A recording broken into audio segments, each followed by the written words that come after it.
Ever wondered what makes TV so powerful in Jamaica? Time to find out. Welcome to Global TV Group 358, where television meets innovation. We're not just about shows, we're about shaping society. In Jamaica, TV keeps you informed, connects diverse voices, and supports democracy. Imagine a Jamaica where broadcasters unite, sharing data and collaborating globally. That's us, a unified voice in the TV industry. Did you know TV advertising is still king? It drives website traffic, boosts brand equity, and powers integrated campaigns. Even in an age of digital, TV stands strong, resilient in tough times. Our Global TV Deck is your treasure trove of insights and data.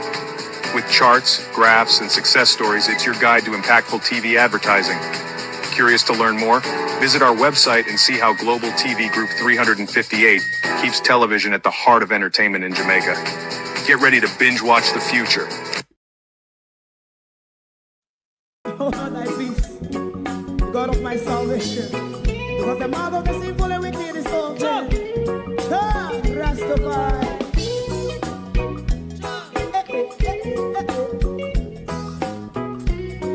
Come with I. Rastaman throw one stone, and it bring a bad feeling to all wicked men. Not a people there. Make him a throw one stone, and it bring a bad feeling to all wicked men. Only when man like Marcus Garvey speak, wicked men would I hear. Hear now hear. Instead of that, they only sit aside and rub and cheat, and not press the floor. Make up what I seen to make him a throw one stone, and they bring a bad feeling to all wicked men. Oh, what a plan! Make him a throw one stone, and they bring a bad feeling to all wicked men. My favorite part, if Rasta make a progressive move, wicked men are red. How they want to see the day them can sell out Rasta and sell it out. I sell out Babylon. They give man throw one stone, and they bring a bad feeling to all wicked men. They give man throw one stone, and it bring a bad feeling to all wicked men. If Rasta make a progressive move, wicked men are red. How they want to see the dead can sell out Rasta and sell out. I sell out Babylon. Yes, stop on the Friday. You must show us. And it bring a bad feeling to all wicked men. Oh, what a plan! Big man throw one stone, and it bring a bad feeling to all wicked men.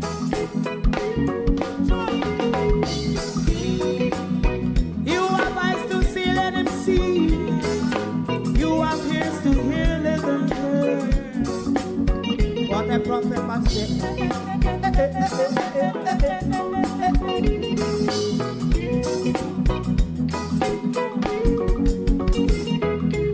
President Mandela was in prison for 20 odd years.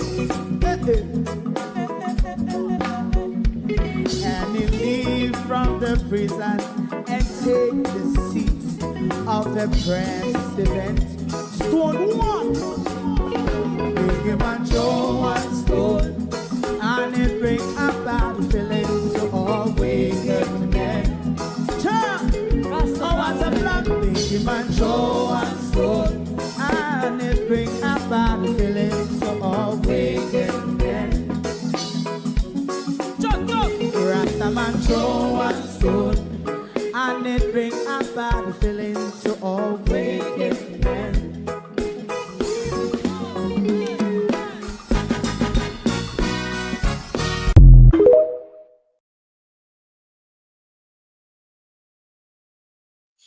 Good morning, globalists. Happy Sunday morning to you. Good morning, all, and welcome. Thank you all for joining us this morning. We are looking at the rolling down the hill of the catastrophe in our country and the dismal leadership of our Prime Minister, his power play, and his politics. Never before, though, has Andrew Holness been watched so closely by Jamaicans yard and abroad.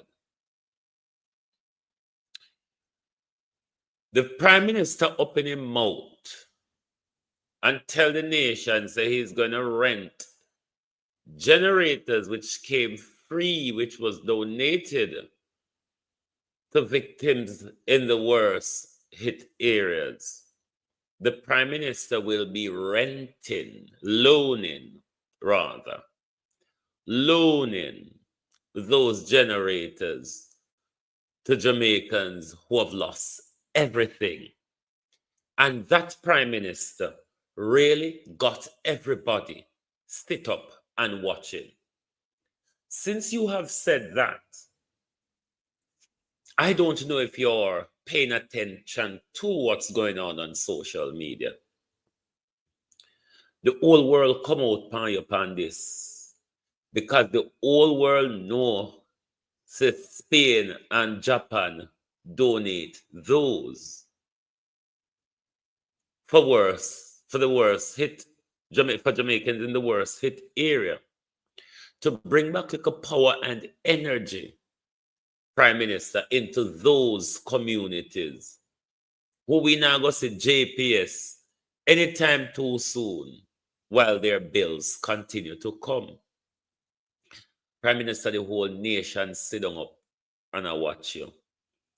Share the live this morning for me because we're going to bring some land conversation into the argument this morning. I, at one point, and many of them say we heard it through the election campaign just gone, Jamaica is a Christian country. You would believe that given the amount of churches we have, even though Melissa has taken some. But after the worst disaster we've experienced, we as a country manage to organize days of song and dance globally before we even organize a day of prayer or a day of mourning at home. Don't know what she's listening to, but you say, oh, let's have 2 days of prayers on the 15th and 14th and the 15th and 16th of November. But the ungodly concert in the car park up by stadium starts on the 14th. I mean, if we are a Christian country, haven't we got it twisted and bended around? Just asking. To my community of party and all my family members, platform moderators, membership holders, viewers, subscribers, commenters, and trolls, good morning, globalists. Good morning and welcome. Thank you all for joining us this morning. Country Gal morning. Patricia Matthews, good morning. My community is holding up, is keeping up their spirit, Patricia, despite the destruction. They are keeping up. I'll show a video from my community in a bit. Yvonne Johnson, morning. West Indian Pilgrim. West Indian Pilgrim, is it still, are you different from Ananaku Indian Nation, or you just changed the name? Because the symbol looks the same to me. Pamela Okola, good morning. Good morning. Andrea Joan Hamilton Wilson, Sheena Kelly. Jamrock 8766, Monica Hawthorne, morning everyone, morning. If you're not writing in the chat, whichever of the channels you're on, good morning to those on Universal Vantage, to those on Universal Media, and to those on the Global TV Group. Good morning and welcome. No ID, no food. We saw during the, before Melissa arrived, the Prime Minister had a particular insistence on protecting your documents. When the Prime Minister speaks, we tend to be learning now that there are ulterior motives when you hear anything coming out of the Prime Minister's mouth. Okay, thanks. Anything coming out of the Prime Minister's mouth tend to have a bit of ulterior motive attached to it. Labor rights, morning, I no come here. Me see all on the social media I chew up Zara over this particular question. Let me pull back the question, because you see, once you're done in a Jamaica, you can almost guarantee you're a labor right. We need to re-educate with people because so much people lack understanding. Because if we don't have any knowledge of the environment, the way one go on over Zara Burton question, you can see say uno misguided, uno dumb, and uno don't have a clue what uno de in the world. How me do with the video? Not a clue. But Zara Burton asked the question at the press conference if they can get some Jankro or some labor rights for that matter, to go down to St. Elizabeth to help to clean up the carcasses. And all of them getting around something per social media about Zara. But other than the questions asked by Dean Jackson Miller, that was one of the most important questions that was asked by Zara Burton. Why is that question important?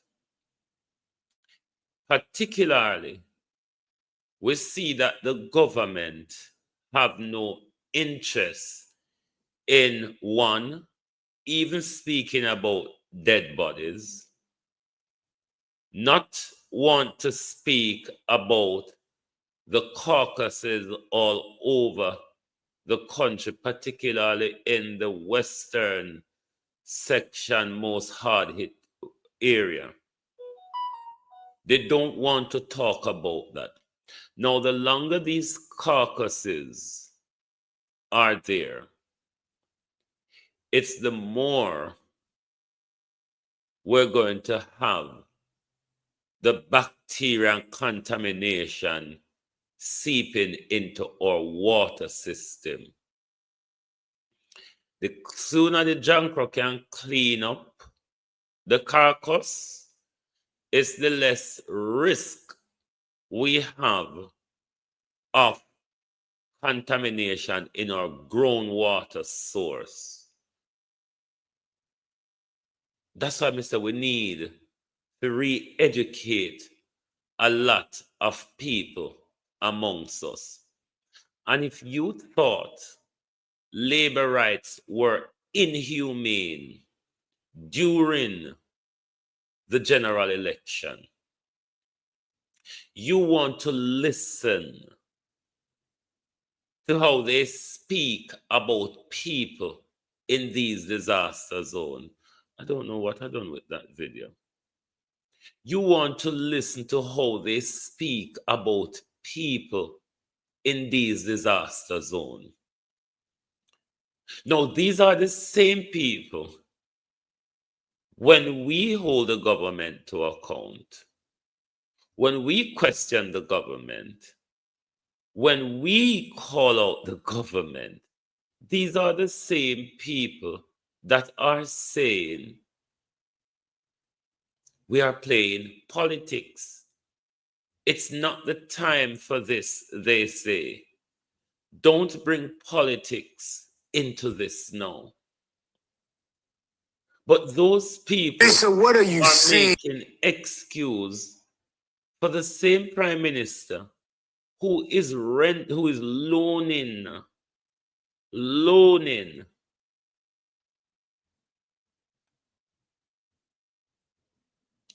relief that came into the country for the people.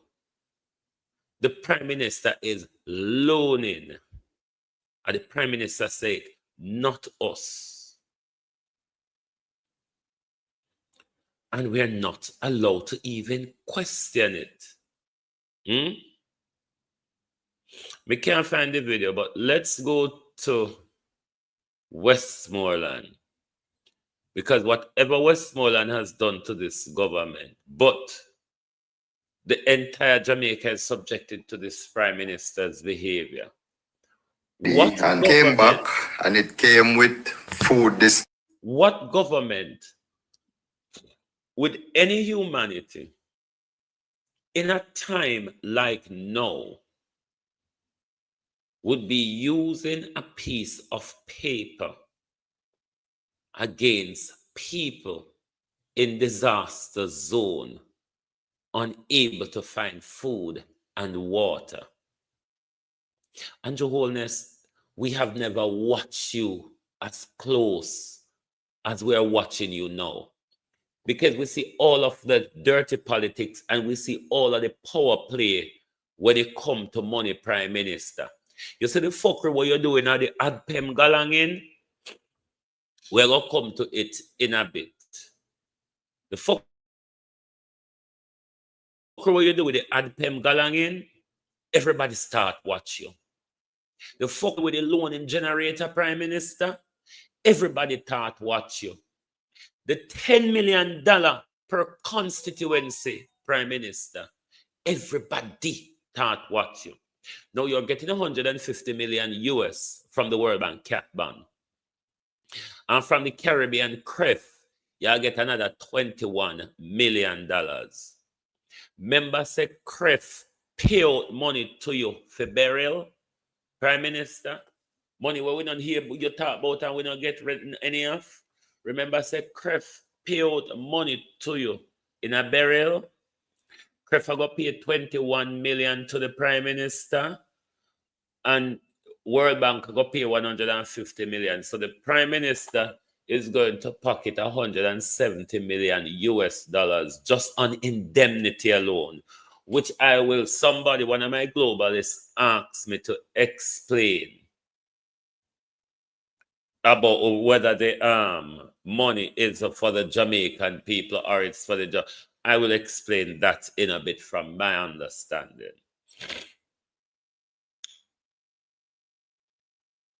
Any government with humanity wouldn't be holding up for a piece of paper to give you food. Now, we have watched also, Prime Minister, planes and planes and ships and planes coming to this country with aid. And you will send 2 JDF, 2 chopper copter or whatever they may be, down a Westmoreland with 65, 1, 2, 3, 4, 5, 60, 1, 2, 3, 4, 65. Prime Minister. And that's not politics. That is not political sabotage. That is not dirty politics. When everything have to be organized through Colonel Charles's dirty fingernails. Like, seriously? And then we're blaming people like Dayton when they have to wait on the pittance given to them by Prime Minister and Colonel Charles. Do you all understand how this fuckery is working? Do you understand the bottleneck that is being created by the dirty finger of Colonel Charles wafting and wafting through everything? the weaponization of food. The weaponization of food. Prime Minister, you are going to trigger an unrest in the country. You are going to trigger, Prime Minister, an unrest in the country. You're not meeting the basics. What you are doing, Prime Minister, is jostling and buckling for power and power grab and money at the moment, with not a concern for what's happening on the ground. The $10 million where you get each MP in the worst hit era, Prime Minister, I'm sure Spice spend more on that already. Prime Minister, I am sure when you look on the amount of chuck and material and all sorts Spice coming with, Prime Minister, I'm sure Spice the more, much more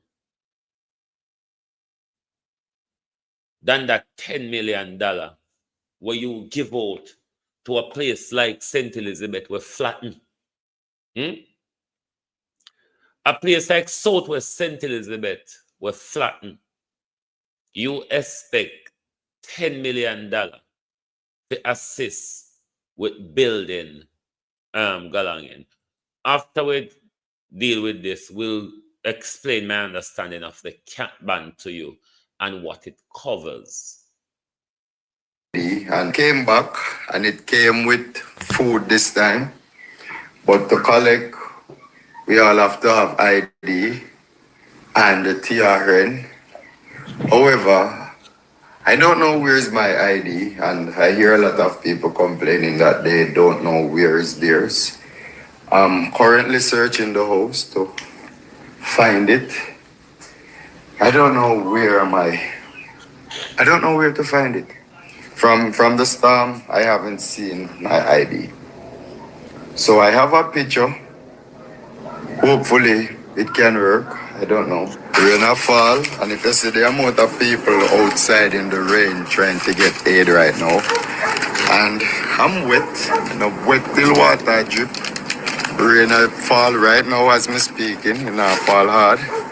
I find the paper where this is my old driver's license. Hopefully this can work. Alright, me I walk with it.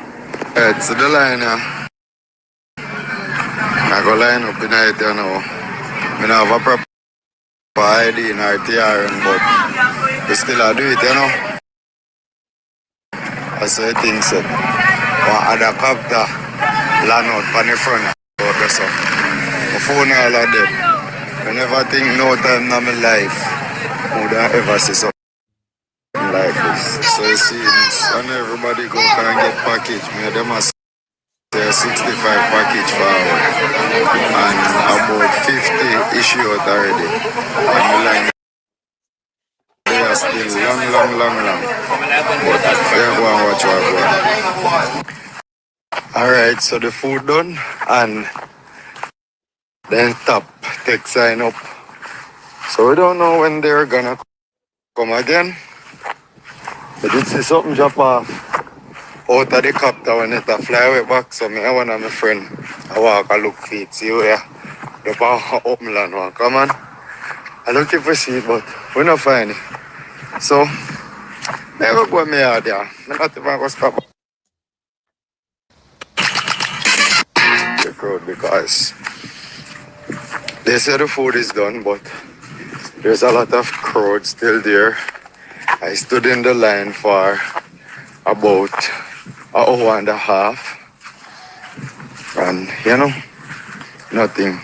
Still, some of the people that I get through actually did more in need than me, and then give the elders them priority, and I really like that as well, because we as the stronger person, we can step out and make it work. So apart from dropping water and food, they also came in the village and they went around and they cut down a few trees from some fence of some houses and in the community overall. And we want to say thanks. Thanks for the help. It makes it so much easier for us. Yes. We mustn't question Andrew Holness though. Because if we question Andrew Holness, we are dirty PNP dog shits. We must not question the abuse of the people. 65, 2 helicopter. 65 so-called care packages. 65, 1, 2, 3, 4, 5, 61, 62, 63, 64, 65 packages in a flattened community. And mind you, you have to join the queue. I don't have a problem with joining the queue. But you must have your ID and TRN to get food. Now, in a country which people just flood out, where people roof still underwater, where we don't hear no environmental concern as to those homes still underwater, what measures will government take? Those homes underwater, is there any bodies in those homes? No concern. We don't even have a proper dead count. But let me go to the Skettle Marsh. We're a Christian nation, they say. The Minister of Culture and Transgender, no sooner Melissa struck, the Prime Minister and him Indian friend run out and them create them begging bowl and them fix them begging bowl, you know, and them have to get in front of everybody with a begging bowl, because the father back there with the begging bowl, and the less you go get. So them have to push out and deal with them begging bowl first. Then the Minister of Culture, Mom Skettle, push out, and she announced a series of concerts. I love Jamaica.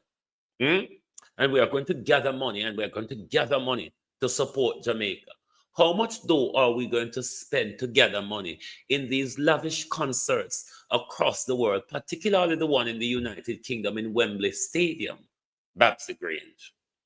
But this Christian country manages to secure the money trail before it turns to God to pray.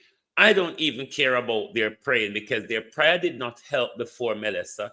It didn't help during Melissa, and certainly will not help in the aftermath of Melissa. So shift the prayer out of the way. The principle of it, though. So we have more reference to the boogie algorithm than more reverence to the jump and sound that we call our churches. Concerts are start in a stadium car park the 14th of November. And then on the 15th and 16th of November, we're having a national days of prayer. Rather, it should be national mourning rather than national prayer. However, we always get things horrible, twisted, and backwards. But shouldn't it be the other way around? We launch the thing off with the national prayer. Then you can go off into your fangle-dangle rhythm. I'm not a Christian, was once. I don't cater for the thing anymore, because bullshit is bullshit is bullshit, and it is bullshit. But they hold closely and dearly to the bullshit. So let me acknowledge their bullshit. But isn't it a twisted bullshit when the song and dance comes before the godisherism? This is plain nonsense for me. When we need every hands on deck to do every little thing we can to alleviate what the people them are got to, what the minister has time to do is to organize song and dance. Song and dance while we can't find with ID. Even if we save the building structure, it wash out everything. You can walk around Jamaica. There's a community in in St. Elizabeth called Brompton. Brompton is going towards Westmoreland side. From Brompton, you head to the border, Westmoreland and St. Elizabeth. Brompton is probably maybe about 15 or so miles from Paraty, probably, or 15 or 20 miles from Paraty.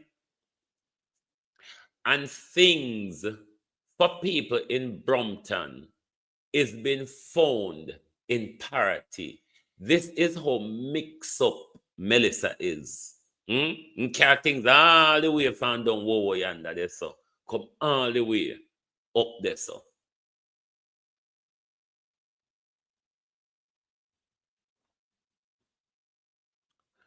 But they say we're a Christian country. No. Somebody asked me about the cat ban, that I should explain whether the cat ban, hold on there,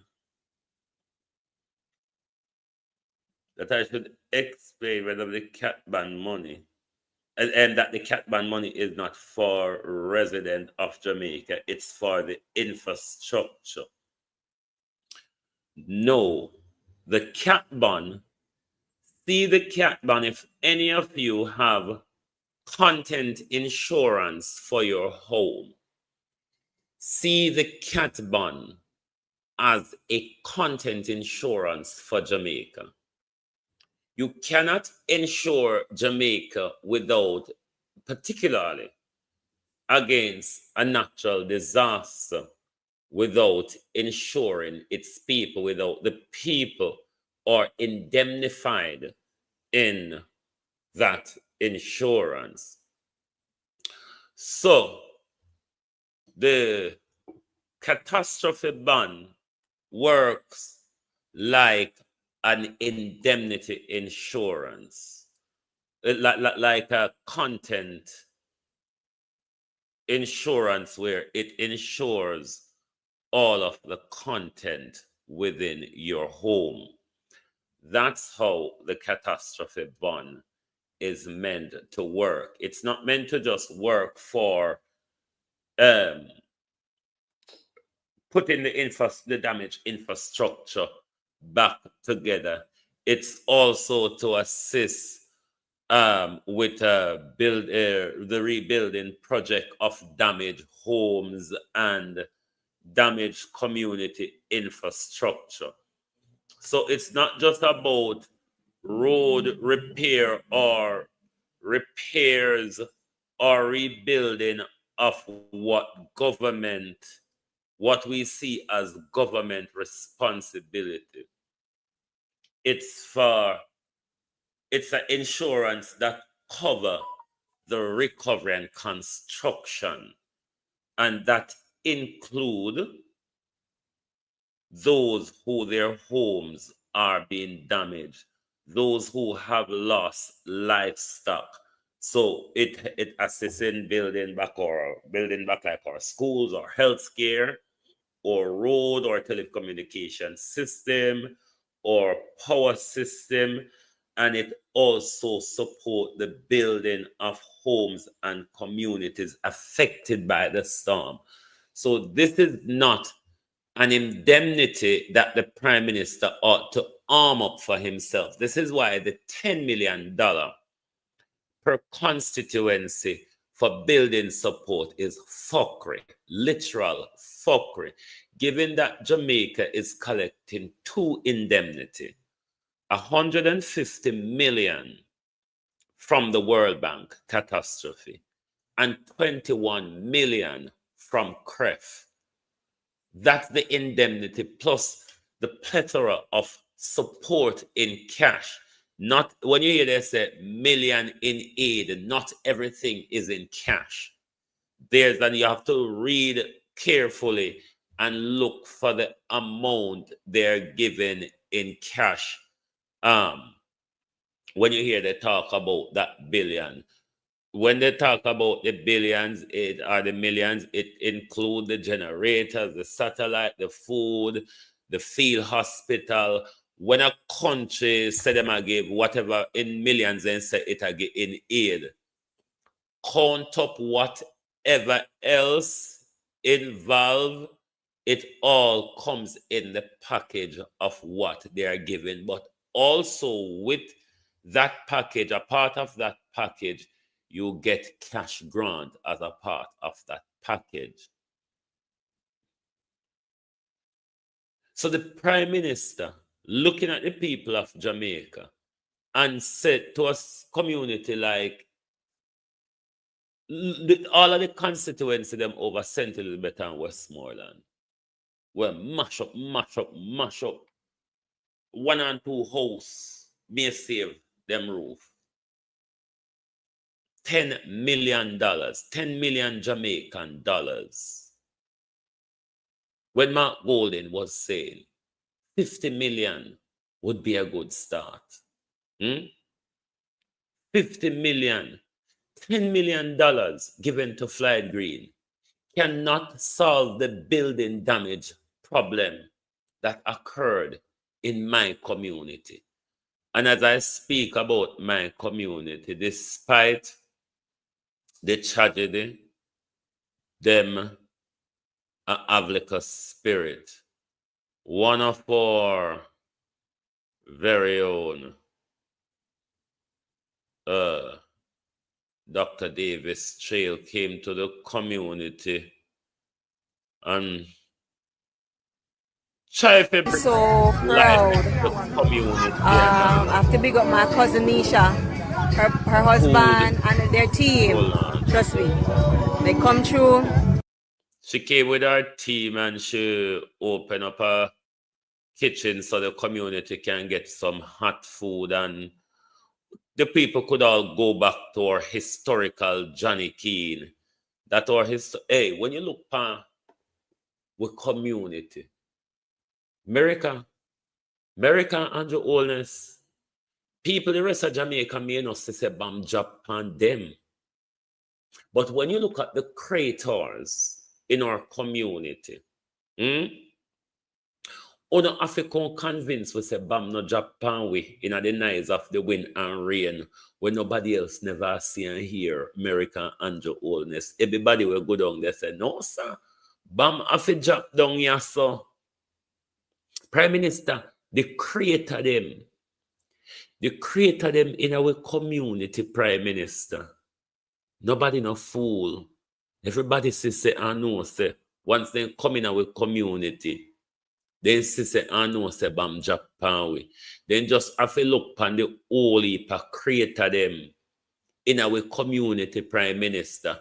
For know say something there Japan we woof.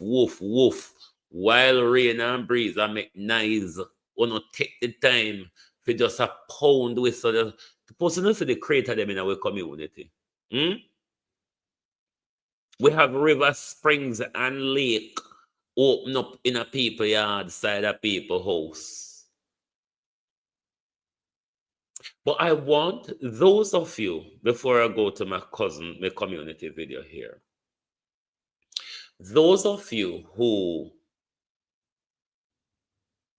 are having the conversation that we are conspiracy theorists, even though you don't believe the information put out by the various different universities in America, Florida University or Alaska University, which deal with HARP, Florida University, which deal with the hurricane creation. What I want you to research is the Environmental Modification Convention. Write it down. ENMOD Convention. ENMOD Convention. ENMOD Convention. Environmental Modification Convention. When you read it, ask yourself the question, why the world body would put a convention in place to prevent the weaponization of the weather system to attack country and people.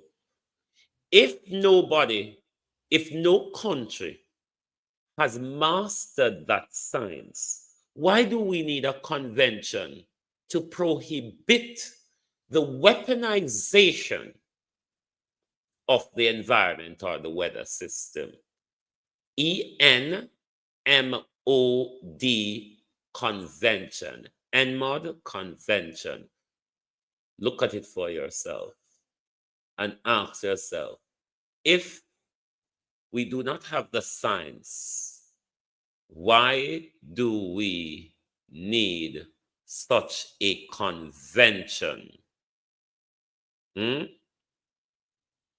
Why do we need such a convention? You should ask yourself that question. Well, one of our community members have come cheer we up. This is our community party. I am so proud. I have to big up my cousin Nisha, her husband and their team. Trust me, they come through and give what they can give, and they are giving hot meals. And the big thing is that they bring Starlink so that people can communicate with their family. This is so nice. This is our community party, Seaside.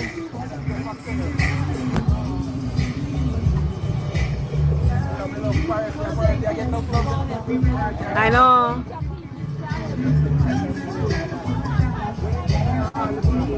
Ow, mosquito.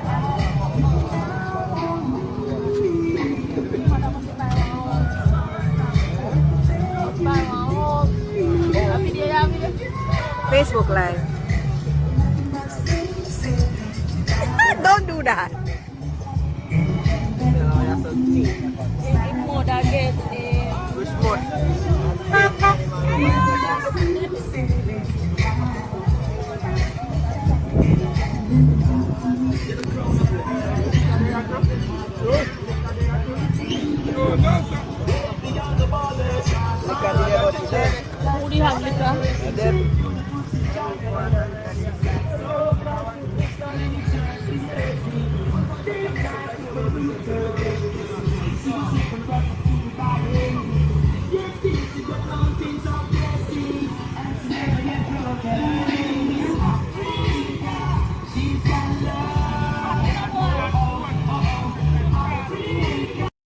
So despite the devastation, the community had tried cheer up themselves and keep themselves together. But Prime Minister, the generator bring out everybody, because we are fully aware where them come from. Now, Mr. Labor right even run company, because all me have to do over my page, is wet the dot. Labor right have pig them, we just run, come over, they come wall. And they not have no shame for system, me not pay attention to them. But they will wet, once me wet the dot, then just run, come over, come wall in the mud. But Mr. Labor right come on my page and justify, say, is either they lying or they not listen? Or they don't know better? The Prime Minister can't give what the generator them, because if neither hurricane come next year, we have to go buy more generator give out again. I say no, them never buy. Him never buy them. Him get them free from Spain and Japan. The Prime Minister gets Starlink for going where the Prime Minister have a sell him friend and compatriot them have a pan road a sell for 133,000 Jamaica dollar to people with everything just blow away. One man a Westmoreland say where there.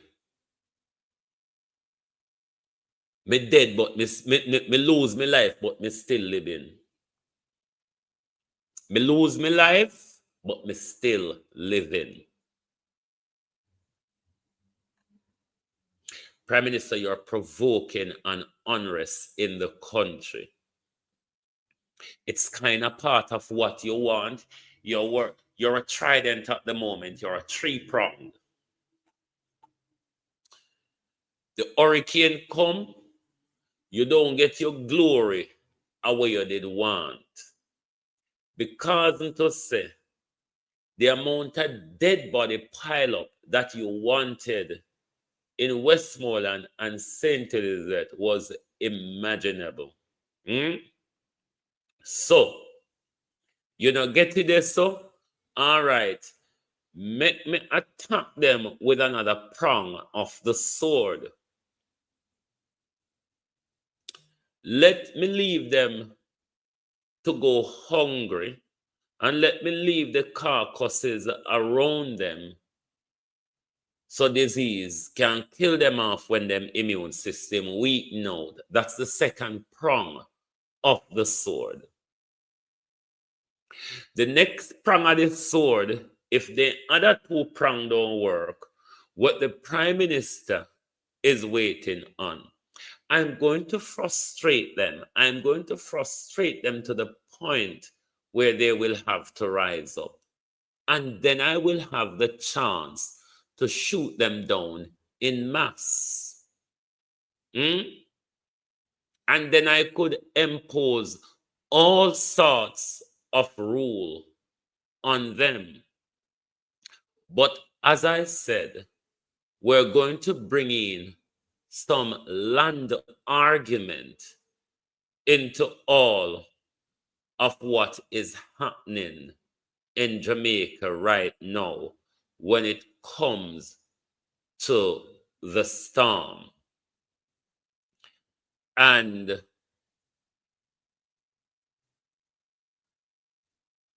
Pastor Sandra has explained it well, the land acquisition bit of it, how our land situation is in Jamaica, because it's quite a deviant thing from how the land issue is in the United Kingdom as opposed to what we would study in land law in the United Kingdom. It's kind of different because of the colonial structure in Jamaica. So first you're going to listen to land acquisition in Jamaica, and then afterward we're going to look at how urgent land reform is needed, how the lack of affects those at the moment, particularly in Westmoreland and a lot of places in St. Elizabeth, even if you're not on the coastline, those areas deemed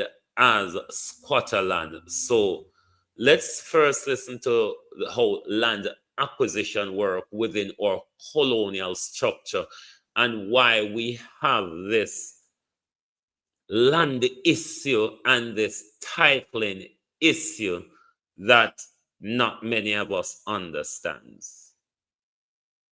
So it is important that we understand the tainted history of land acquisition in Jamaica. We have to go back to 1655 when the English defeated the Spaniards. The Spaniards had settled in Jamaica after 1494 when Christopher Columbus claimed that he had discovered Jamaica. And when this English came to Jamaica, there were a few Spanish settlers. Their capital was Santiago de la Vega. That was modern day Spanish town at the time. Now, there were a few Taínos. Taínos were the indigenous people who lived in Jamaica at the time. And the Spaniards had some enslaved Africans who worked their plantations and who provided labor for them. Now, after Penn and Venables, the two generals, English generals who defeated the Spaniards, successfully captured Jamaica, they seized all Spanish possessions, Spanish lands and properties. And having seized this land and properties, they encouraged English settlers. So you had a man by the name of Major General Luke Stokes, who was the governor in Nevis. He led an expedition of 1,600 persons, settlers from Nevis to Jamaica. Now, in order to give an incentive to these people to remain on the island, the British Crown granted these settlers land. They issued land patents, which were like titles, which were recorded at the island's records office, and they made land grants. Now, over time, the issuing of land grants, these were done to wealthy English families, merchants, and planters. And the British shifted focus and began to cultivate sugarcane. They realized that sugarcane required huge tracts of land, fertile land. And so this type of land could be found in St. Catherine, Clarendon, Manchester, St. Elizabeth, and Westmoreland. So the granting of land to settlers created a plantocracy over time. And as a result of these lands, the transatlantic slave trade developed, because enslaved Africans were brought from Africa to the Caribbean to work on these sugar plantations. And grantees of these lands over time became absentee land owners. And these landowners benefited and profited from having plantations in the Caribbean, in Jamaica, even though they lived in England. Now, the Church of England was also granted huge tracts of land by the English crown. As a matter of fact, well, listen how on a church, them for those that who no know. Listen on the involvement of on a church, them in the land issue in our country to know. In 1667, the St. Andrew Parish Church was granted 600 acres of land by King Charles II. And this was a form of incentive, because the Church of England was the established church, and it helped to perpetuate slavery, right? And to ensure that the status quo was kept by their religious teaching and so on. Now, that's why you've been all fucking blinded spiritually to this day, because of these same sanctimonious wicked, like Harold Blair and the others, and Glenn Samuels and the others. These are the criminal amongst us who spiritually hold us in contempt. In an English law, contempt is a crime. A powerful planter class or plantocracy developed, and they dominated in politics, economics, and in the church, right? Now, these land grants which were given were tied to loyalty to the crown and to military service. So you find that the persons who were given these huge tracts of land by the English crown. They were loyal to the crown. They perpetuated the system, and they ensured that the status quo was kept. And some of these people were also military people who had given military service. So they were rewarded with land grants. You have names such as the Beestons and the Beckfords in St. Elizabeth, right? Now, you would have thought that these enslaved Africans post-emancipation, that is after slavery was abolished in 1838, they would have been compensated for 300 years of free labor and generations after generations being born into slavery. No, you know who were compensated? The planter class. The planter class actually were paid 20 million pounds by the British Crown, right? And the formerly enslaved people were never compensated. They were never apologized to for slavery, and they were not given any land, right? So we see that this contributed to inequalities in land acquisition in the island, because the formerly enslaved people had to depend on some of the independent churches, such as the Moravian Church, the Baptist Church, and the Methodist Church, to form what we call free villages. And a free village is a settlement of formerly enslaved people established away from the plantation to give them some kind of autonomy, independence, and dignity after slavery. I will do a video concerning the establishment of free villages in Jamaica. But there you have it, the tainted history of land acquisition in Jamaica. And it tells you that the lands which are now considered a part of Jamaica, the history of it, the English acquired it through conquest and gave huge tracts of land to English settlers as incentives to settle the island and as reward to their military officers and soldiers. I hope we have learned something. God bless you until we meet again. Amen. So, right. If I tell you that they...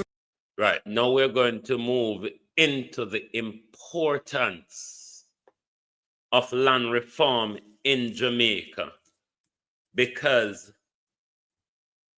the risk what we have here, giving Melissa and the government land grab, not for some of us like the coastline of Southwest St. Elizabeth who own that strip of land. It's not capture land, it's generational hand-down, or people bought their lands.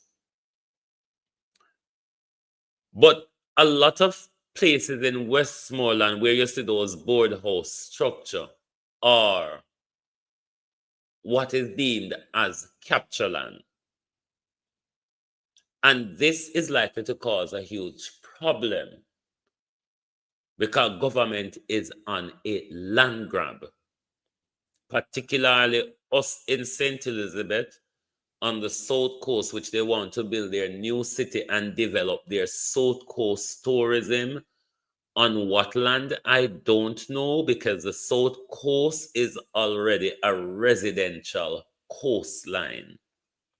So I don't know which part Prime Minister PM, one of him, I got build up in Guango Tree. But let's listen to the urgency of land reform in Jamaica and how it would protect especially people in Westmoreland so they can build more durable structure. Let's listen in here. If I tell you that the recent devastation in parts of Western Jamaica by Hurricane Melissa owes its historical genesis to slavery and the plantation system, would you believe me? Well, spend a few moments with me and I will explain why. In places such as Westmoreland, parts of St. James and St. Elizabeth, a lot of the land, especially in Westmoreland, remained leasehold lands and not freehold, meaning the persons who lease could not have purchased because the purchasers, the owners are not selling, they are in fact leasing them land.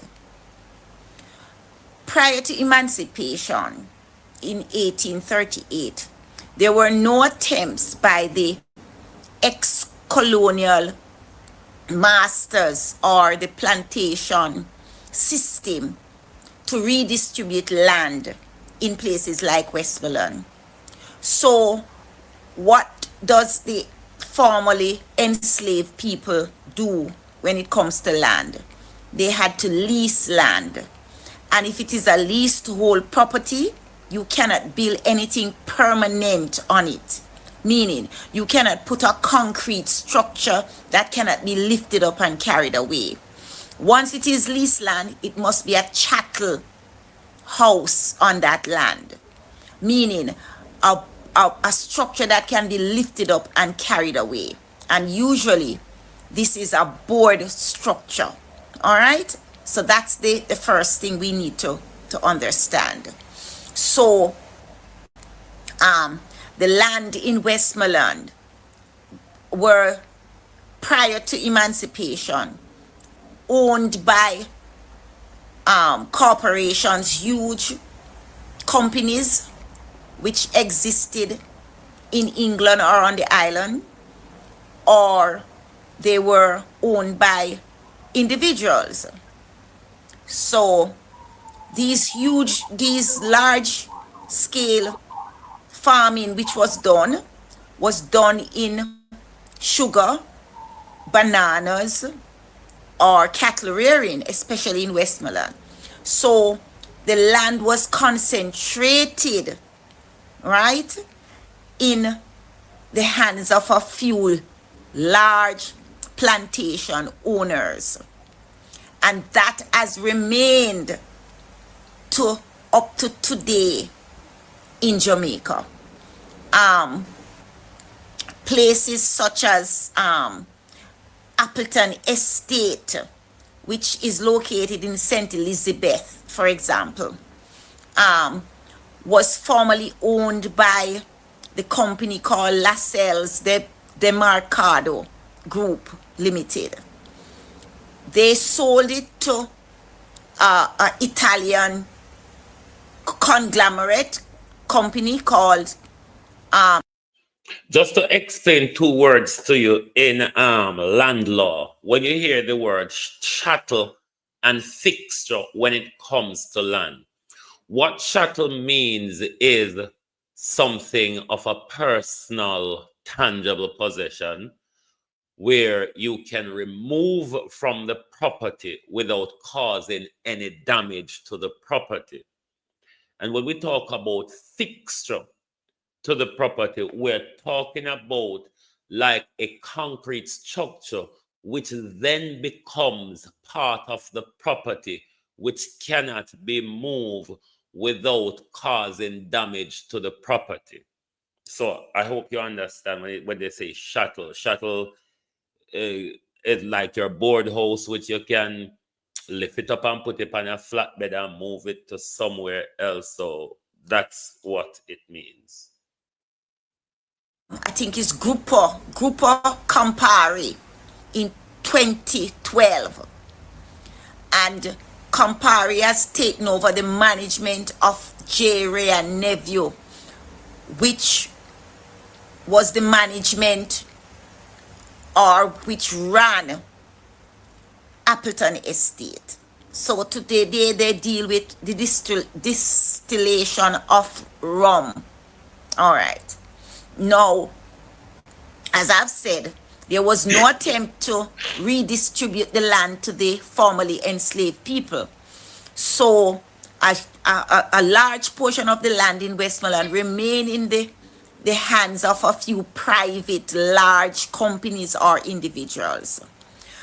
In order for the formerly enslaved people to get access to land, some of these people would work on the plantation system, right? Would work in the plantation system, and they were the ones who were lease portions of these lands for housing, for small farming, and for other purposes, but it remained leased land. And so they were able to access the land. Also, a portion of the lands in Westmoreland were crowned land or government-owned land. So the government, through system of leasehold and so on, also ended up leasing some of these individuals land to build their houses, which I said should be chattel because it's leased, and for... This was one of the policy of Mark Golden, which I support most during the general election. The land reform proposed by Mark Golden. Because you see, that would clear up a lot of the land disposition problem in places like Westmoreland, St. James, and St. Elizabeth. Because a lot of these people would have fall into the 25-year gap, which Mark Golden planned to reform the law to, rather than have it within that 60-year gap. So a lot of these people, that problem, if the PNP came to power, probably would have been alleviated if they followed through on their manifesto pledge.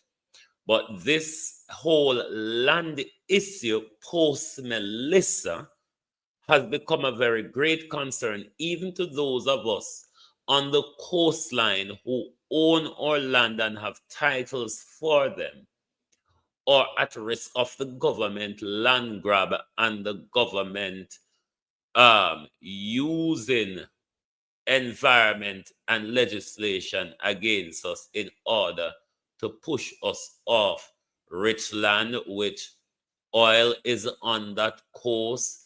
It's a coastline owned by the people and not by the government. So we have to be careful. A lot of developers out there waiting to buy a patch of land in Jamaica. Believe you me, they are stepping over each other at the moment just to get a piece of Jamaica, particularly the Jamaica coastline. Farming for farm purposes. So we find that government also played a part in what went on, because if attempts were made for land reform and distribution of land to these persons, there could be some kind of system whereby over time they would become owners and they would build more permanent structures on these lands. They never did, because they remained leaseholders instead of freeholders. All right. Now, as I said, places like Hamden Estate in Trelawney also deals with sugar and the distillation of rum, right? Now, they own large tracts of land in Jamaica, and it stemmed from the colonial system where you had absentee farmers, absentee plantation owners who actually lived in England, but owned huge plots of lands in places like Westmoreland, St. Elizabeth, St. James. All right? Now, how do you solve a problem like that? Because it has remained a problem for many years. We are now into 2025. And see, we recently had Melissa came and devastated that side of Jamaica. So the government, it behoves the government of Jamaica to make some urgent move towards land reform in that part of Jamaica so that these people can actually own the land and build concrete or permanent structure on the land, right? So our colonial past or our colonial legacy has remained to haunt us into the 21st century. It has remained that way for many, many years, and it is currently. This is why when some of you all say, slavery a long time, yeah, me can't bother with it. Shut the fuck up. If you don't understand the system of slavery, you will never understand the consequences of all that you are going through now, you stupid idiot. It is very important that we understand the system and structure of slavery. Not just the word of it, not just that we work for free, not just that we were on plantation, the church involvement, the government involvement, the structure of land, how they tied us up with legislations, how they tied us up with a fake constitution. We must know. Otherwise, we will remain lamb to the slaughter. Otherwise, we will remain sitting duck where anybody can come pick we off. You must understand the systems of slavery and colonization. They are still in full swing of operation, albeit under a different classy corporate name, albeit under a classy corporate name. The same systems exist. The name may have changed, not so much the function. Happening. A huge amount of the land in Westmoreland. You ask anybody who lived in Westmoreland, who are the landowners? People like the white Jamaicans. I won't call anybody's name, but they remain the owners of land. Places like Clouden by the sea. If you go there, you see massive hotels. It's owned by white Jamaicans, right? And the masses of the people remain on leasehold lands. That has to change and must change because we are now in the 21st century. Our colonial legacy has plagued us and continue to haunt us even now. And Hurricane Melissa just came and compounded. You see, these are the pastors that I will listen to. You see the hallelujah, thank you, Jesus, rapists them. We don't know the fuckery with them.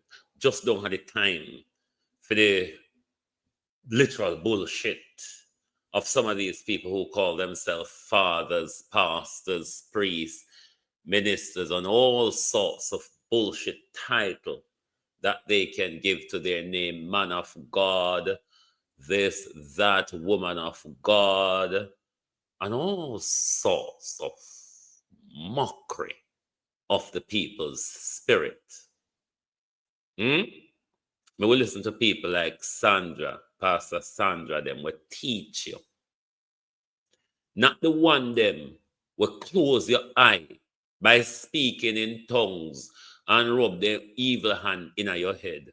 No, I really don't have the time for their wicked prayers. the situation because it blew away these chattel houses, these board houses, and killed persons in Westmoreland and St. Elizabeth. So it's time government heed the call of the people, land reform in Westmoreland and that part of Jamaica, St. Elizabeth, St. James, so that people can have access to land which they can purchase and pass down to their children. That is my view, and I hope it takes some traction and the powers that be will listen. God bless you until we meet again. Amen. Okay. These are people. There's another bit about adverse position. We could look at it this morning, because it tied into all of what is to come in the land grab by the government. But these are pastors you can listen to which don't clothe up your vision. Because what we lack is people to nurture our spirit and pull the veil from our eyes. Me telling you all the while, say, on a pastor them are wicked and thief and liars. Them are going to come out and confess to you one day. One day, they will all come out and confess. Because they can't keep it up forever, you know. The pastor them is a problem why you can't rise up against the government, you know. Because them put on in a motion to hope and pray, to wait on God, to tell you that this is a testing of your faith, to tell you that God will deliver. Just keep hoping and praying. Speak in tongues if you must, while gathering offering. And sometime abusing your position sexually, financially, and otherwise. Those are the people who are holding you in contempt. Because someone without the fear of God, you see, the fear of God, the fear of God, they say in the Bible, it's the beginning of wisdom. No, it's not. It's the dumbing down of wisdom. The fear of God is the dumbing down of your wisdom. When you start afraid to ask questions of even God and his holy angels. So a number of persons have been asking me to explain adverse possession as it relates to lands in Westmoreland. All right. Adverse possession is a legal doctrine which allows for a squatter to acquire land in which he is in possession of without actually buying the land. All right. So adverse possession in the region, in the Caribbean region, stems from slavery, all right, and the colonial system of governance. All right. So but it offers a legal path to regularize land ownership to squatters and to generations of occupiers. So in adverse possession, you must have firstly open possession, meaning you must be in possession and it must be obvious and open to all persons, including the legal owner. You must also be in continuous possession of the land for a certain number of years. For registered lands in Jamaica, it should be 12 years continuous, meaning undisturbed, unbreakable. No one should have given you notice to quit during this time. It must be 12 years of continuous occupation. Also, your occupation should be exclusive, meaning you alone should be in possession of this land and not in possession of the land along with the legal owner.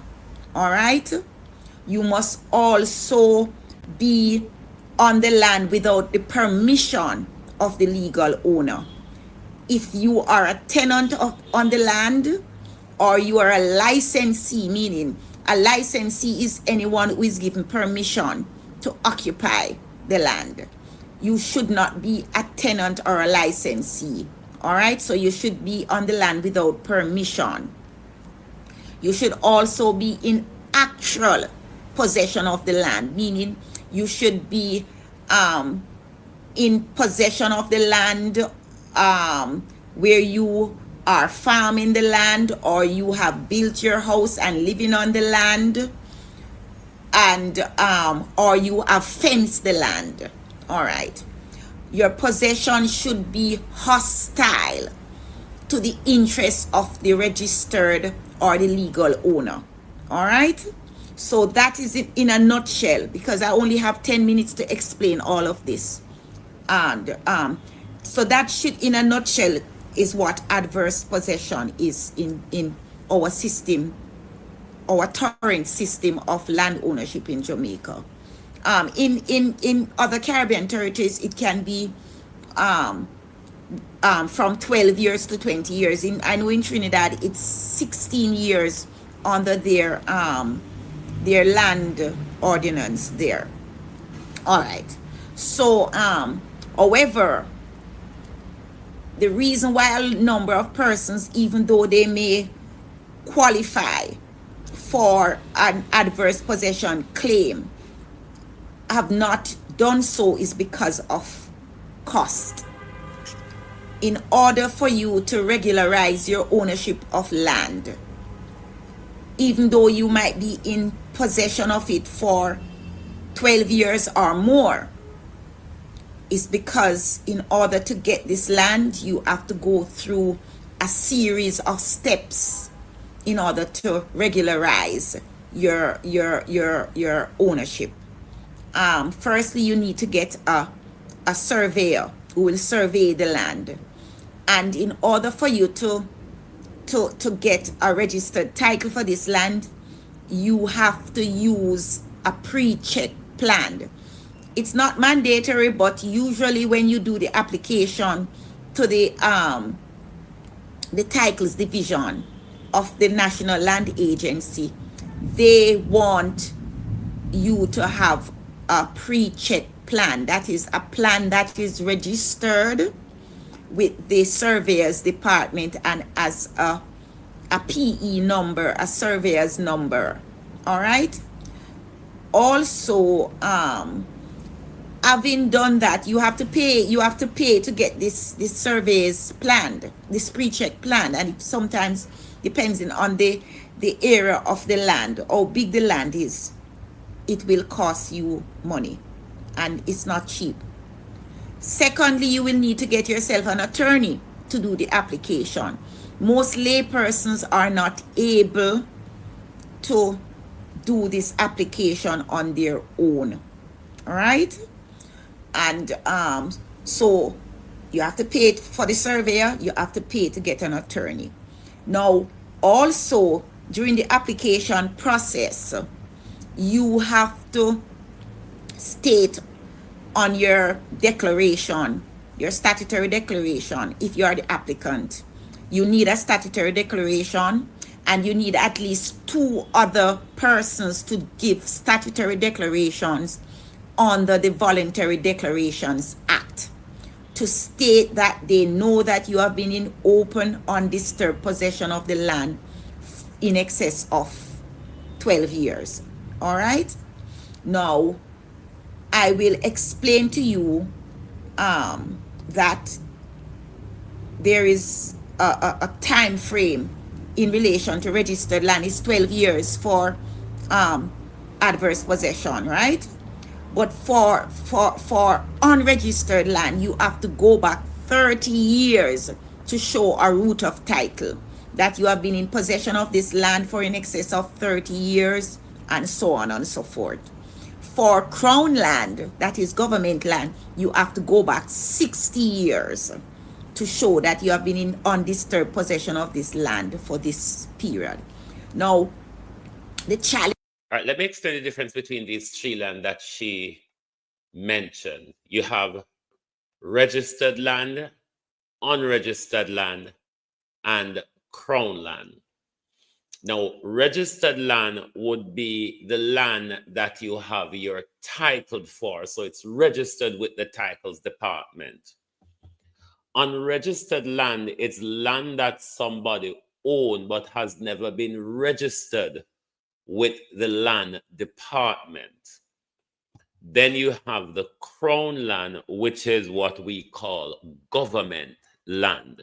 So both the registered and unregistered land more reference to not always though privately owned land, where the unregistered government land would be classed as state as crown land. So I hope you're not confused by my explanation.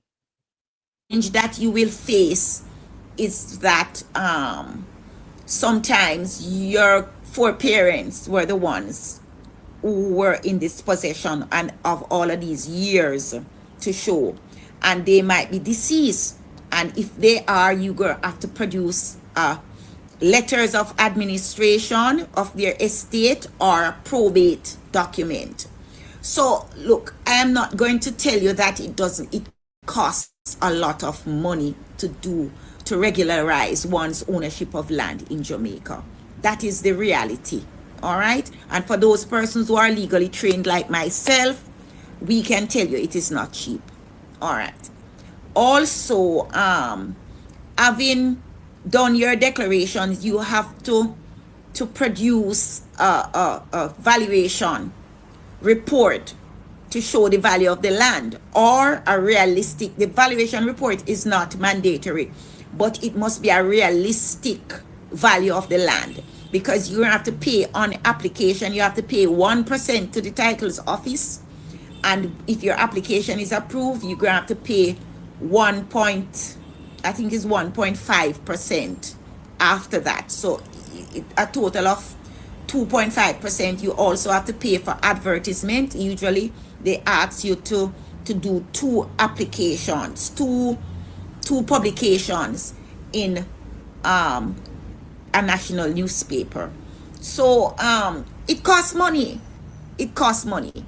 And to alleviate this, if the government would just come in and do proper land reform, then persons wouldn't have to go through all of this hassle, because I'm telling you, it can be a headache. All right. So that is my take on adverse possession, and the reason why some persons are not able to reach to that level and to be able to regularize their ownership of land in Jamaica. Have a blessed day. So there you have it. All those information are very relevant to our situation post Melissa, because what we need to demand from the government is land reform, not to displace people from land they live on, not to push people out of community which they have grown up, build their lives and everything in. So the purpose of bringing you this information this morning is so that we can stand up as a country. We can stand up in unity. Westmoreland and St. Elizabeth, if we don't need to become one unit. If needs be, we will cut off ourselves and form a new country. Yeah, these things normally happen in international law. We call ourselves South Jamaica or something, but we're not going to give up our land to the government so him and him private investor them can build whatever them want build. Then we become ghettoized. We become ghettoized in Jamaica. Me sure you see the South Coast beach of St. Elizabeth.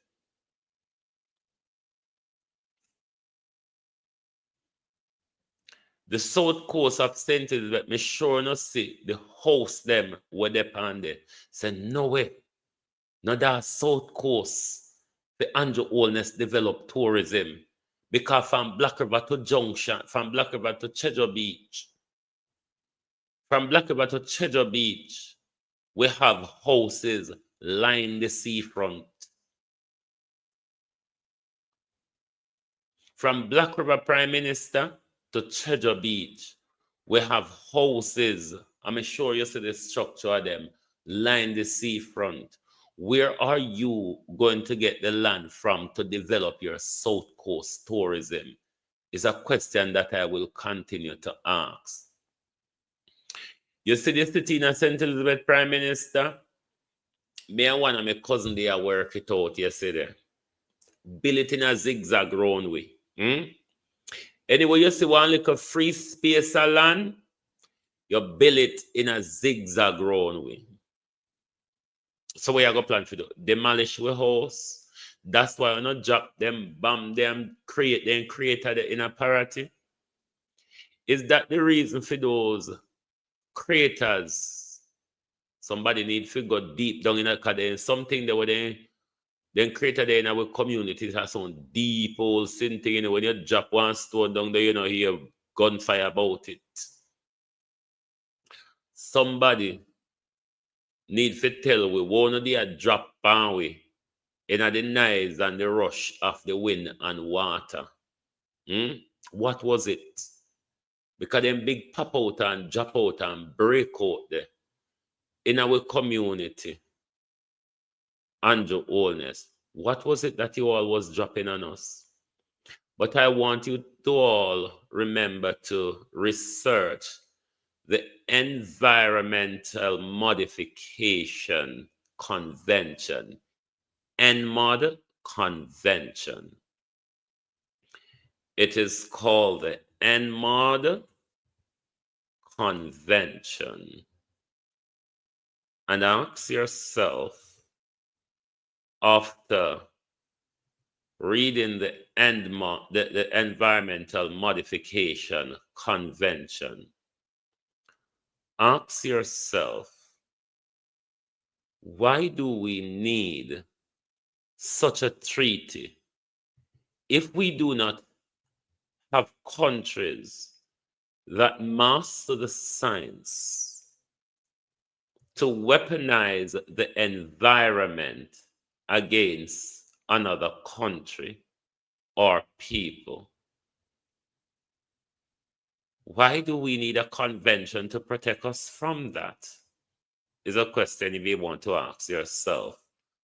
Environmental Modification Convention. You can even just go up on Wikipedia and read it up. And a really conspiracy theory, You can go and check and read these things for yourself. It's called ENMOD Convention. Read it for yourself. You have phone in your hand. If time you depend on TikTok are fast, and the time you depend on social media costs me. Read for yourself. And if you're reading and you're not asking yourself question when you're reading, then there is a problem.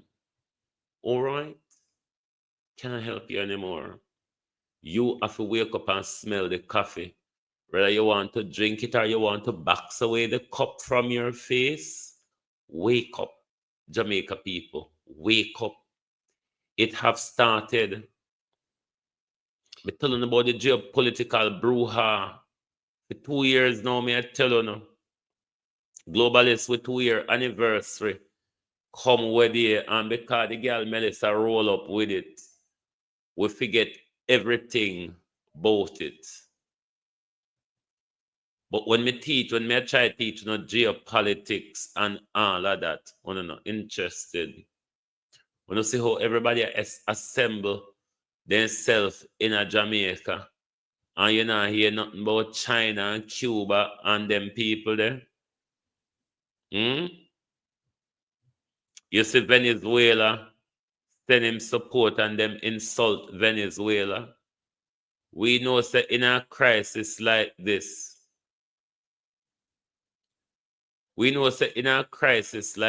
yeah, the Cuban doctors would be the first at our feet, isn't it?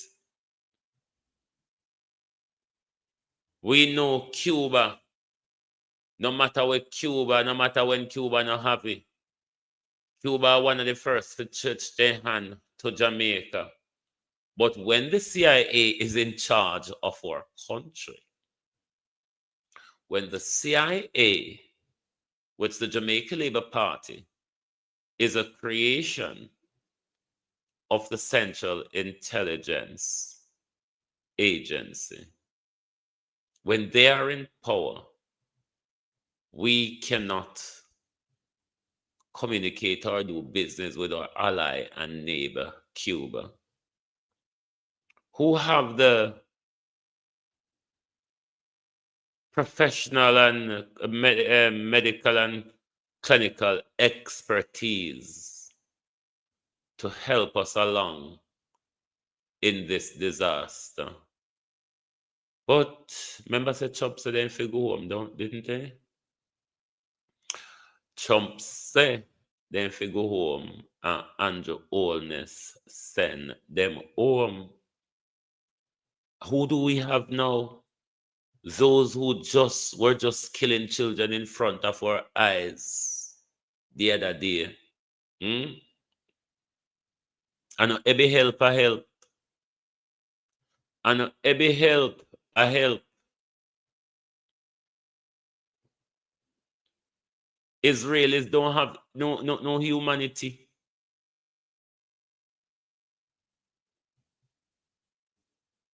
The Israelis don't have no humanity. So I don't see why then doctors are doing our country when they was just committing genocide against baby. Were they not afraid? In Jamaica, we're not afraid. No, sir. Why not brave? Then never make them people touch me with a long string. And came back, and it came with food this time. But to collect, we all have to have ID and the TRN. However, I don't know where's my ID, and I hear a lot of people complaining that they don't know where is theirs. I'm currently searching the house to find it. I don't know where I don't know where to find it. From the storm, I haven't seen my ID. So I have a picture. Hopefully it can work. I don't know. We're in a fall, and if you see the amount of people outside in the rain trying to get aid right now, and I'm wet, wet till water drip. Rain fall right now as me speaking, fall hard. I find the paper where this is my old driver's license. Hopefully this can work. I walk with it. It's the line here. I go line up in it, I don't have a proper ID in RTR, but we still do it, I say it. We know the labor rights can't see, but this is one of them problems over social media, defending the Prime Minister dismal failure. ADPEM is a disgrace. ADPEM is a scandal when it comes to disaster preparedness. The Prime Minister shuffling at the top of ADPEM. The Prime Minister said the whole heap of money and draw ADPEM right back under arm again is an admission to the people of Jamaica that it's a failed entity. It's an entity that nothing never put in to prepare for what we are experiencing at the moment. If the Prime Minister would just done election burial last year, burial we hit that era of Jamaica the hard hog pen. Not at them hog pen. That's a good way to call it. If hog pen we just don't look at a burial wedding, that mean to say hog pen should have in a full working mode. So that's why I know we can't recover from burial. Because hog pen they broke down for a long time.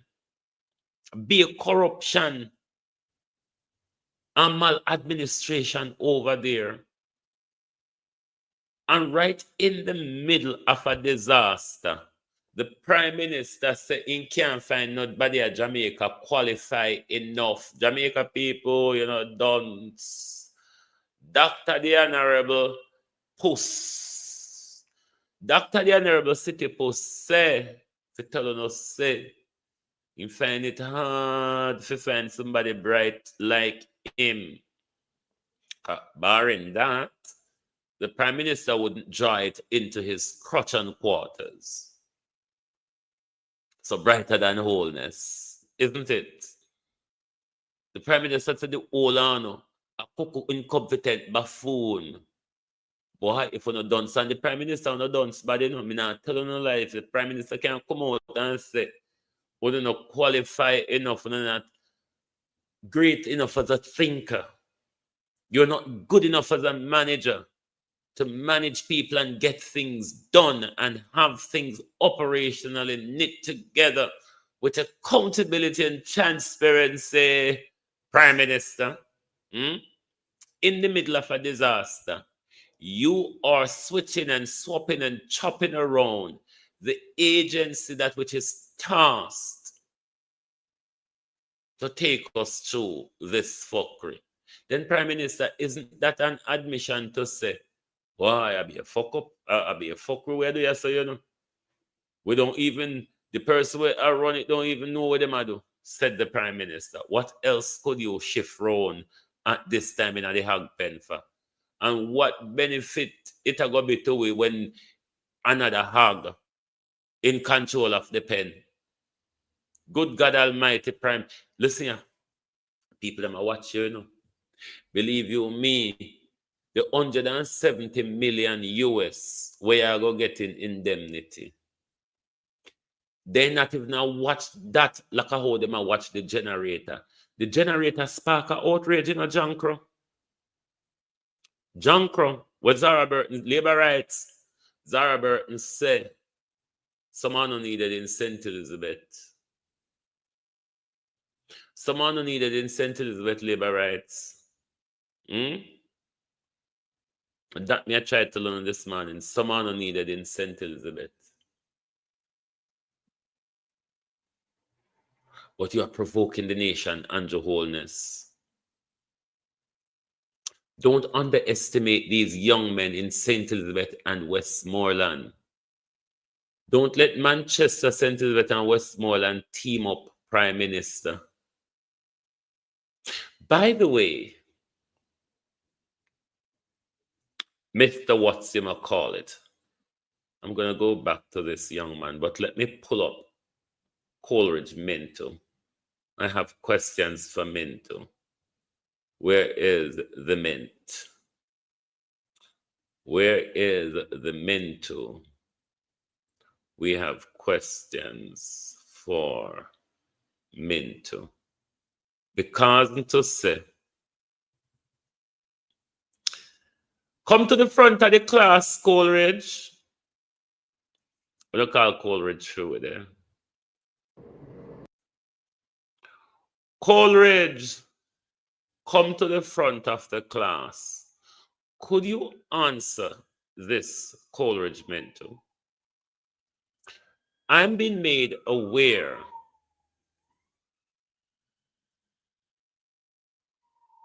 that the looting in Black River was a competition, Coleridge meant to.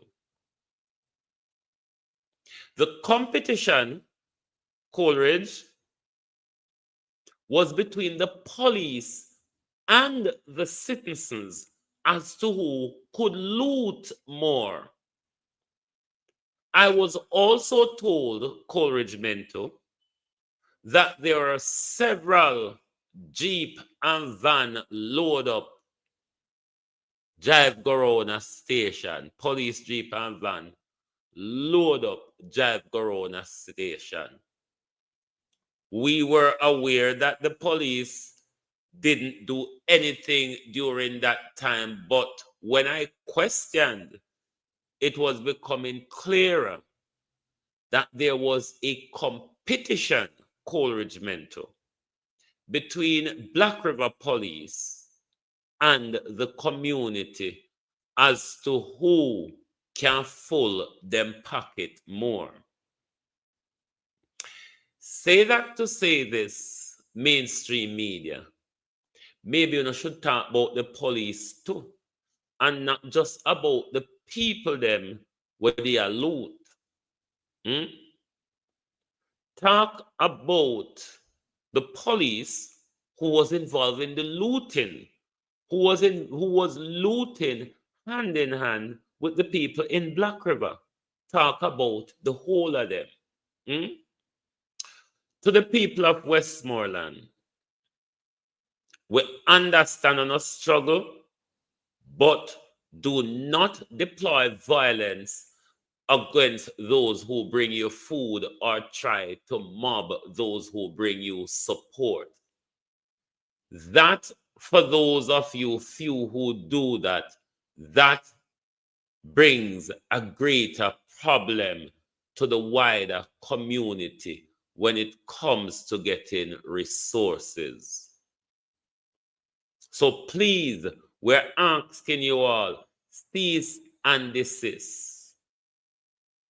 Cease and desist from those behaviors of mobbing people coming to bring you food. Come soon do it to colors where they pan live. Cease and desist from doing those things.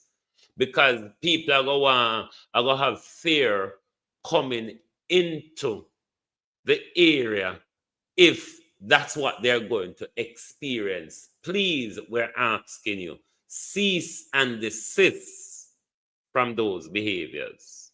Not acceptable. So we want Coleridge Mentor to come out and tell we what them pick up from the supermarket, them from in a courts or wherever else. Mentor, we want to know what the police them looted. We saw what the people them looted because we see them go over the bridge with everything on their head.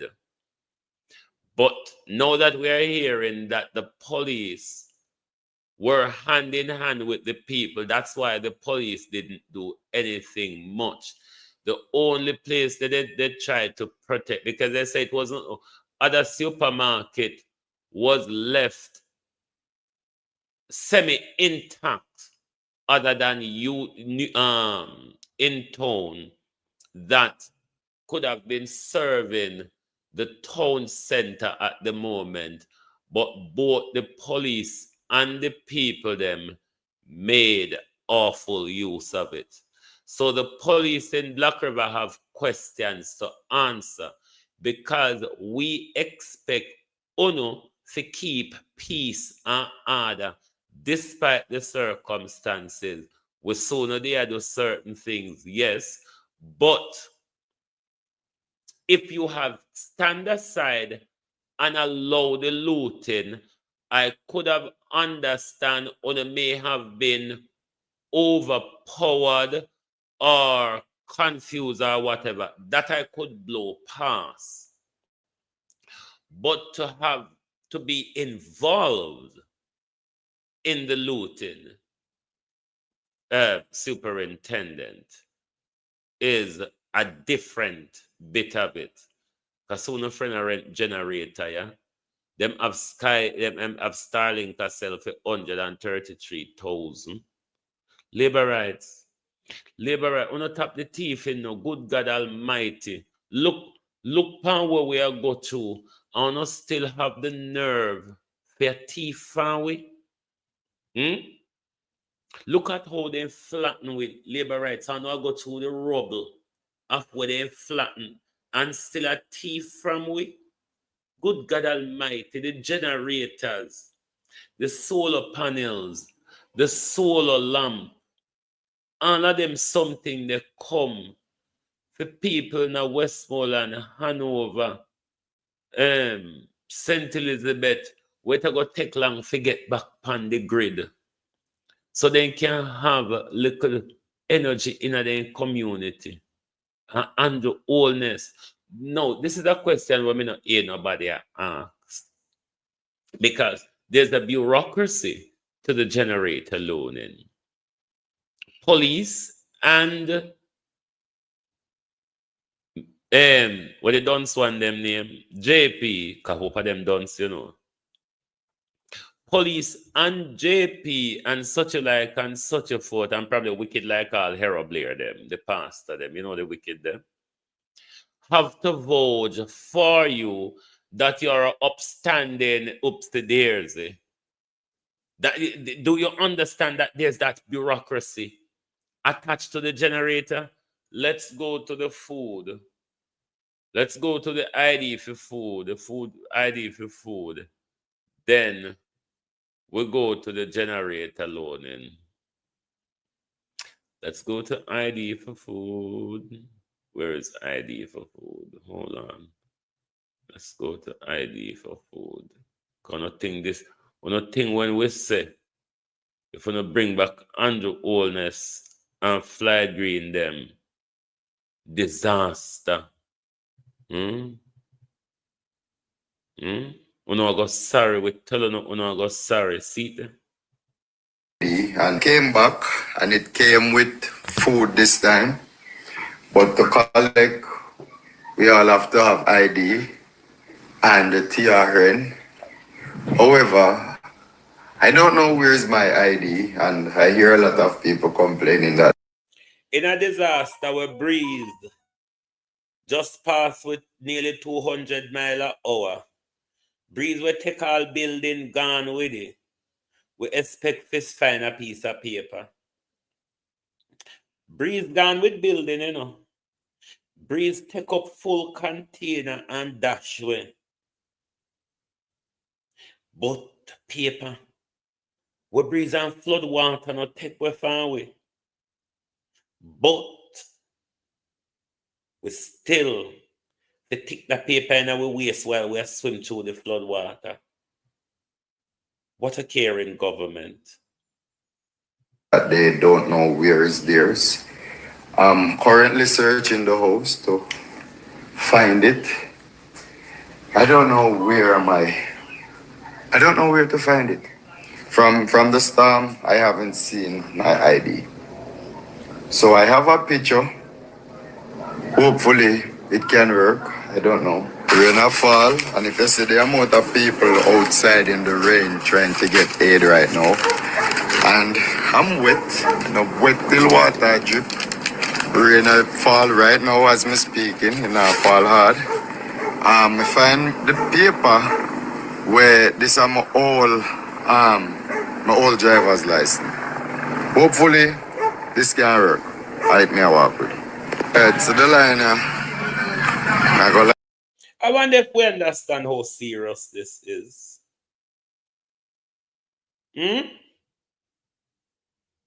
I wonder if we understand how serious this is.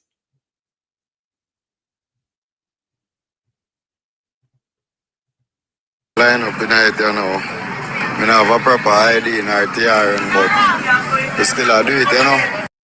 I think that's in Westmoreland. I say things so. One other copter land out on the front out there, so. My phone all of them. I never think no time in my life would I ever see something like this. So it seems when everybody go and get package, me them I say 65 package for hour. And about she out already. And the line there is still long. But there go and watch what go. Alright, so the food done and then top take sign up. So we don't know when they're gonna come again. But this is something drop off out of the copter when it a fly away back. So me and one of my friend I walk a look feet, see where the power up my land one. Come on. I look if we see it, but we not find it. So never go me out there. I'm not even gonna stop the crowd because they say the food is done, but I will repeat myself to the Prime Minister. There is petrol spilled all over the floor, Andrew. Stop striking that match. Stop striking that match. There's petrol on the floor. There's a risk, Andrew, of the house blowing up the more you continue to strike the match.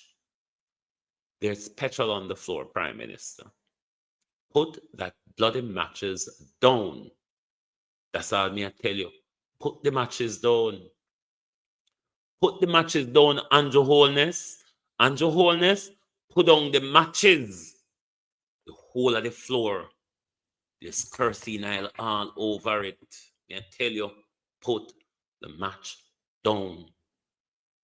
there's a lot of crowd still there. I stood in the line for about an hour and a half. And you know, nothing. So I go still, some of the people that will get through actually did more in need than me and then give the elders them priority. And I really like that as well because we as the stronger person, we can step out and make it work. So apart from dropping water and food, they also came in the village and they went around and they cut down a few trees from some fence of some houses and in the community overall. And we want to say thanks for the help. It makes it so much easier for us. That's your Prime Minister. I wish video may send me there go pull up the generator or the generator video there. Let's rent a generator. Now we know so you hear the hungry baby, them you told up hear voices. When I hear on the voice hearing, hear voice too much. If turn your tongue, dopey talk to you. If you turn your tongue and Jamaica people know say there's a problem. Anybody you hear dopey talk to? Food, water, medicine. No man, I know this. This is how I tell the lie about the things that they provide. Anyway, I don't know what the junk cross about the generator. I don't know how my video them get so mixed up. I don't know what the junk cross about the generator.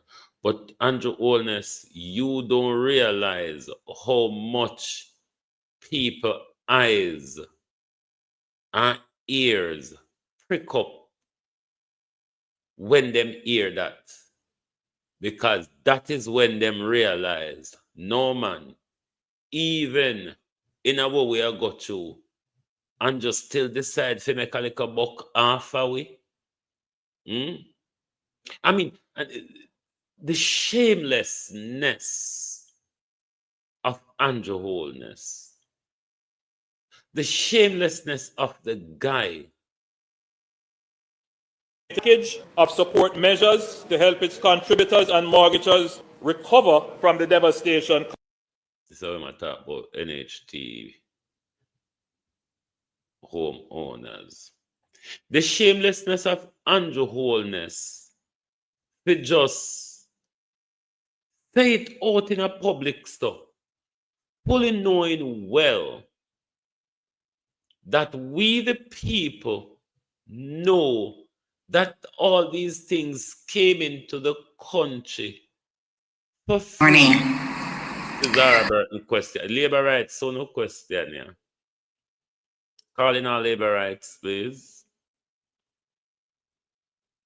How shameless the Prime Minister is to stand up and tell the nation, say, the same thing them was Spain and Japan send to support you, the people who have just gone through the worst.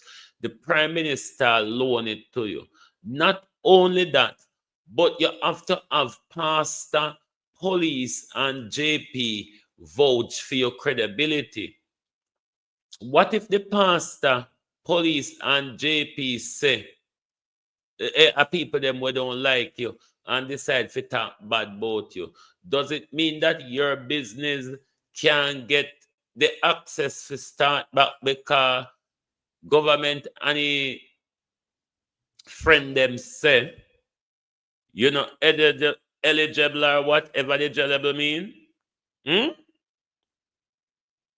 Labor right, Zara Burton say, no services are needed in St. Elizabeth. Mr. the Labor right, them done subtle, then don't understand the importance of this question. Hey, Labor right, on a done, you know. But then again, if on a prime minister, on the most famous historical prime minister, Bustamante, couldn't read, couldn't spell bread up until now. How much year me ask labor right to spell bread? And not one on no labor right to date, no come out here come spell bread all now. They don't understand the importance of this question. They would prefer be poisoned by the germs and viruses and bacteria. They would prefer a health disaster break out in a Jamaica, which is looming because the Prime Minister have the dead body them over the country where they not able to take up, where they don't want to talk about, where they don't want to count and tell we, but they have time to go prepare a concert. Labor rights, we need some on down at St. Elizabeth. Morning. I had some questions, but I don't necessarily know if anybody from the environmental sector is here. It has to do with just the decaying of carcasses and speeding that up. I went on Friday, didn't see any junkers in the air, and wondered, on a serious note, if anything could be done about getting some junkers in the area to take up some of the carcasses. Morning. I had. Other than the and Jackson Miller questions, that was one of the most important questions asked in the press conference, because the junkers would help to prevent a lot of the bacteria from the carcasses seeping into our groundwater system that can create havoc for us. You understand? But they are labor rights, aren't they? Don't expect them. What you said, Loveless Dr. Zara Rang? I hope that's not what you're saying. Now, if you're not from the country, you may don't understand how junker work. But if you're from rural Jamaica, you would understand Zara Burton's question. Because cow and all sort always sick or drop dead around us. And either you go burn it, which take a lot of tire and all of that for burn out a whole dead cow, or within no time, you see the nearby guango tree, aki tree, or whichever tree the dead cow they near, you see that whole tree full of junk. And when Jankro touched dot, within no time, dead meat clean up, adjust the bone them left there. So there's a lot of you who, if you're not from rural Jamaica, you wouldn't understand the context of our question, that the amount of dead carcasses across the worst hit areas, we need a cleanup soon to prevent a health disaster, a health disaster, health outbreak of whatever should come. So if you don't come from country, you wouldn't understand Jankro, because maybe Jankro not a tree if you pitch in a town on a pretty area them. But we will come from place where cow dead, where donkey dead, and all them something there. We know the Jankro job that gets rid of the stench in no time for us. All right? So that was one of the most important questions in context to averting a national health crisis. That was one of the most important questions asked. Labor rights, if not the Jankro, if you go around, two people clean up dead meat, you know, it's doggone Jankro.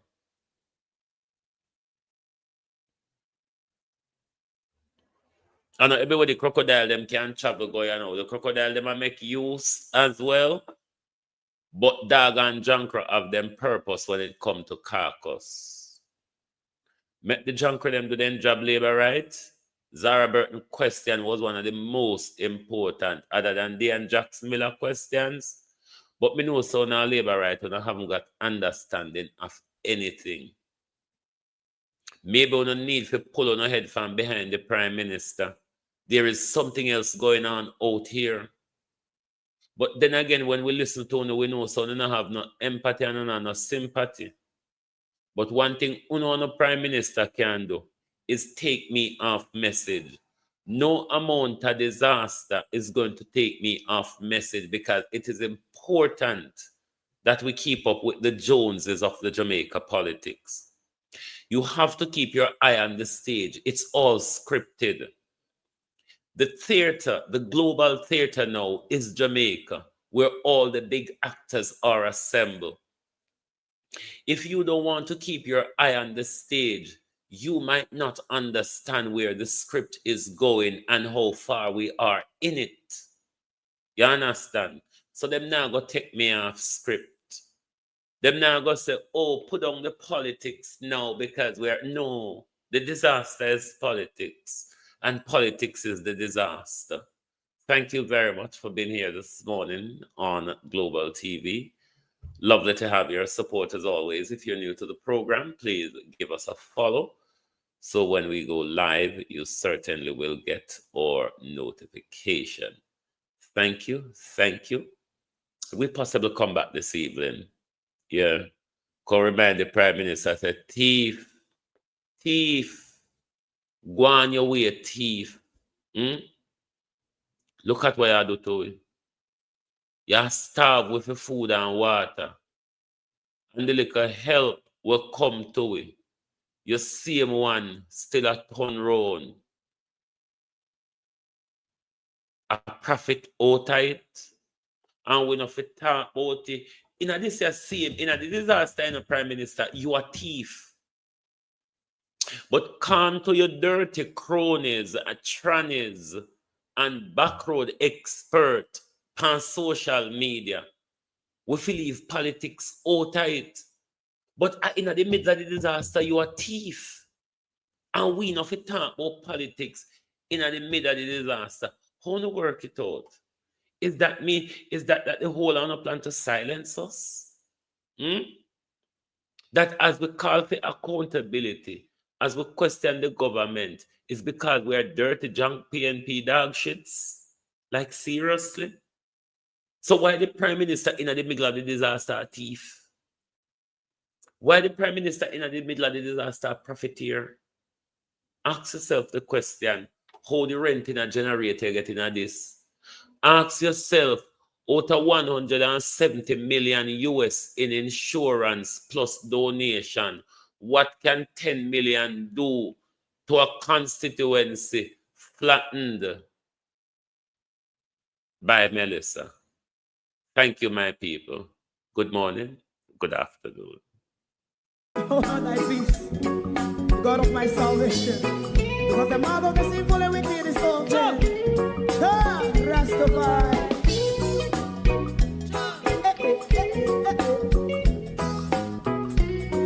Come with I. Rastaman throw one stone, and it bring a bad feeling to all wicked men. Not a people there. Make a man throw one stone, and it bring a bad feeling to all wicked men. Only when man like Marcus Garvey speak, wicked men would I hear. Hear now hear. Instead of that, they only sit aside and rob and cheat, and not first and four. Make up what I seen to make him a throw and stone, and they bring a bad feeling to all wicked men. Oh, what a plan! Make him a throw and stone, and they bring a bad feeling to all wicked men. So, my favorite part, if Rasta make a progressive move, wicked men are red. How they want to see the day them can sell out Rasta and sell it out. I sell out Babylon. They give man show and stone, and they bring a bad feeling to all wicked men. They give man show and stone, and they bring a bad feeling to all wicked men. If Rasta make a progressive move, wicked men are red. How they want to see the dead can sell out Rasta and sell out. I sell out Babylon. Just stop on the right. You must go and stone, and they bring a bad feeling to all wicked men. Oh, what a black thing, man, go and stone, and they bring a bad feeling to all wicked men.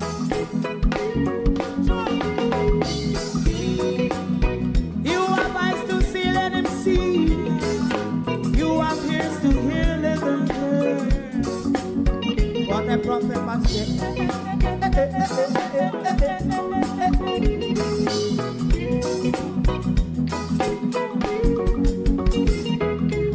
President Mandela was in prison for 20 odd years. And he leave from the prison and take the seat of the president. Stone one, big him and Joe one stone, and it bring a bad feeling to all wicked men. Oh, what a black big him and Joe one stone, and it bring a bad feeling to all wicked men. Rastaman throw one stone, and it bring a bad feeling to all wicked men.